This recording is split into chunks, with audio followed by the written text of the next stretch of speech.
This was just days after the most recent suicide, in the same building where that life ended. The outrage is raw, so is the grief. There's anger here, for sure.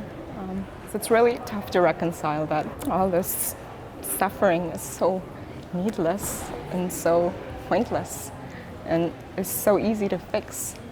But for some reason, it just doesn't happen. Okay, go! Tragedy is fueling this movement. 4 student suicides in the last year and a half alone. Cries for help, and now calls for action. How many lives will it take before you fix your mistakes? How many lives will it take before you fix? The University of Toronto is not alone in this. On campuses across the country, students are reporting skyrocketing rates of anxiety and depression.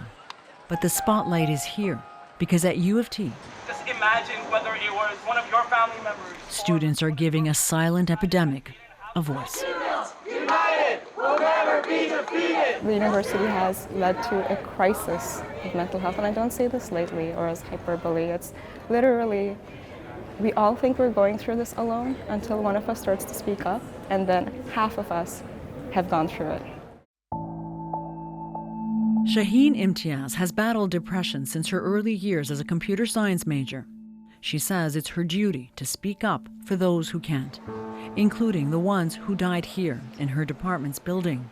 After the 3rd suicide here, the university installed barriers in exposed areas, a move it says it regrets not doing sooner. In the lobby, silent reprimands and urgent demands. I owe it as someone who's still around and who's kind of seeing the very real human cost of, this negligence, to do something about it. Victoria Liao barely made it out of school alive. Every waking moment of every day, I was just thinking, kill yourself, kill yourself, kill yourself. 4 years ago, the recent grad reached out for help on campus. It took 6 weeks to get into group therapy. Shortly after, Victoria tried to kill herself after a night of drinking.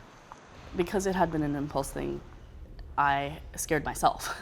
And that's why I went in for help instead of just trying again or doing it while sober or something. Victoria was put on a priority list for one-on-one counseling.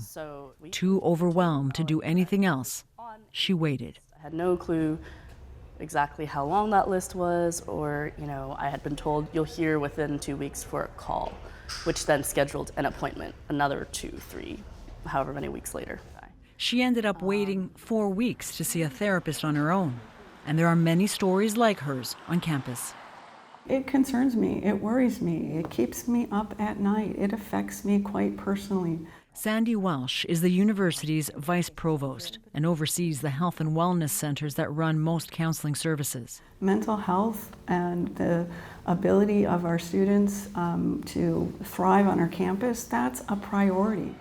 After the recent spike in suicides, the university spent an extra $3 million to boost counseling services overall, and is trying to see urgent cases more quickly. Someone is talking to them in that initial moment who's able to counsel them, who's able to provide them with support, and able also, it's important to get to understand what it is that the student is experiencing, so we can help determine the kind of care that we need to be providing and the counseling we need to be providing going forward. The intake for critical cases may be faster now. But after that assessment, what's not clear, how long is the wait list? We didn't get a straight answer. So understandably, there's going to be a range of cases and a range of wait lists. How long is the wait to get counseling services, for example? When a student needs care, what we're doing is we're looking at what is the urgency and what do they need, and in terms of how can we support them. We also have expanded the counselors in our academic division, so students can have access to those counselors as well. So again, what's the range of waiting? The range of waiting really varies by individual students and individual cases. We would prefer that there's absolutely no wait lists, and we're doing our best to see students as quickly as possible. I absolutely think that we need to be demanding significant program changes. The university won't say how many students are waiting for care and for how long, but there are anecdotes. The student group behind the actions, the Mental Health Policy Council, says it's consulted with hundreds of students who report waiting weeks and even months for help. That's not fair to anyone who has to go through that. Do not go to U of T. And so the pressure mounts. The group was caught on video disrupting a recent university fair to warn off prospective students. It's held a sit-in at the university president's office. Please make it easier for someone to get material help here. Stormed several governing council meetings. And the cost is too high. The cost is far too high. And continues to hold regular rallies. Shaheen says waitlists aren't the only barriers. Just today, literally right before coming to this rally, I went to Health and Wellness for a same-day appointment. I waited 2 hours to see somebody after I was given a specific time to come in. And then when I had to leave because I need to go to work, they said, we're going to charge you if you leave now because you left without seeing a doctor. That's technically a missed appointment. That is not acceptable. We are not charging a kind of fee like that, as far as I know. Well, this was a couple of weeks ago. Then I need to be looking into that, and those are the kinds of things that we're looking at. The university has set up a mental health task force to look for solutions. One of the big issues, the number of counselors. You have 90 counselors and student body of close to 90,000, right? Do you think that's enough? We can always do more. Why not just boost the number of counselors right away? We're working hard to do that. We have added additional counselors, and that's also why we need to work with the province, and we also need help. We need help to have the resources in order to meet the needs of our students. So before coming to university, I was diagnosed with a bunch of mental health issues. I was diagnosed with depression, anxiety, a learning disability, and ADHD. Yusuf Metwali is a first-year student from Virginia. He got on a wait list, but bailed when friends warned him if he asks for help, he could be asked to leave.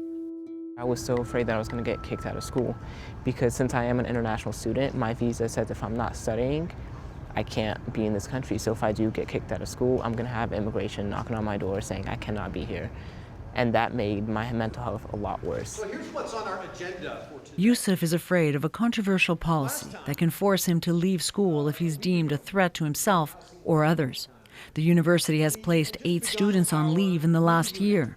Acts of compassion, it insists, that give students a chance to get well without academic penalty. But its potential to isolate fragile students even more is under scrutiny by Ontario's Human Rights Commission. There are students saying that they're afraid to reach out, and these are vulnerable students. I acknowledge that there is a perception problem about the policy. Are you planning to do something about that? We are working on that. It's a process. It's not just a mandated leave, and it's important that we do the work so students understand that. Wait, what's that? No. But Yusuf doesn't trust the outcome. He can't afford help off campus, so he's relying on his new friends for support. As for Victoria, she eventually did get counseling on campus and says it set her on the road to recovery. Music has also been a form of therapy too. Her tattoo, a music note, and next to it, a semicolon that signals she's a survivor.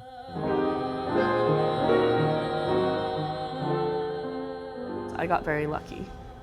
Not everyone gets that lucky, but it shouldn't be about luck. It's clear this isn't an isolated incident or an isolated couple of situations. This is a crisis that's ongoing because of a system that's failing us. So the students keep showing up, keep raising their voice, even when they say they wonder if they're being heard. Not much has happened, really. We're still getting the same responses. So at some point it starts feeling like, is anyone really listening? But despite that feeling, and probably because of it, they say they'll keep going. So, Ioanna, in watching this, what I'm curious about is what makes university students especially vulnerable right now?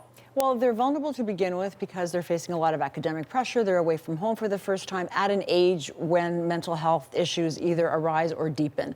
What makes it particularly tough in this era is also a job a picture out there that is very insecure. So there is that huge element of not knowing what to expect when you get out of the other end. And from the people we've talked to, that's a huge factor to explain these really high rates of anxiety and depression in that population. And how have you tried to figure out how the other universities are coping with this? We reached out to 30 universities across the country, coast to coast, and asked them a wide range of questions, from how do you collect your statistics to how do you train your staff to ultimately the big one, wait times. And that question was a no-go for many of the universities. Like U of T, they didn't answer it. The ones that did tended to have very short wait times or none at all. And others pointed out to the different ways they're delivering care. Like McGill, for example, talked about creating recently a wellness hub that allows students to go to one place to access all the care they need. And they say that mitigates wait times and giving them more stress when they're actually dealing with so much already. All right, Ioanna, thanks very much. You're welcome.